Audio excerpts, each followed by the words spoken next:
99 మందికి గుడిలో తీర్థం ఎలా తీసుకోవాలో తెలీదు. నేను చెప్తాను. ఈ యొక్క తీసుకోవడంలో కూడా ఒక అర్థం ఉంటది. మనం ఎప్పుడైతే దేవాలయంకి వెళ్తామో ఒక ముద్ర ద్వారా ఈ యొక్క తీర్థాన్ని స్వీకరించాలి. ఇది గోకర్ణ ముద్ర అంటారు. గుడిలో మనం ఇది తీసుకోవడానికి ఒకలాగా తీసుకోవాలి. ఇంట్లో ఒకలాగా తీర్థం తీసుకోవాలి. మనము దేవాలయం వెళ్ళినప్పుడు 3 సార్లు తీర్థాన్ని తీసుకోవాలి. అది కూడా గోకర్ణ ముద్రలో. అంతేకాకుండా ఇంట్లో ఎవరైతే పూజా సమయంలో పూజని పూర్తి చేసుకున్న తర్వాత, ఆ పూజ అయిన తర్వాత తీర్థం స్వీకరిస్తాం. అప్పుడు ఇంట్లో అయితే ఒక్కసారి స్వీకరించాలి.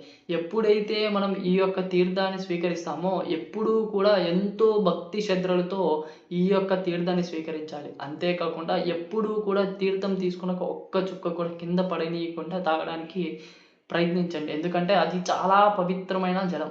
అందుకే జలానికి మన హిందూ సంప్రదాయంలో చాలా ప్రత్యేకమైన స్థానం ఉంది.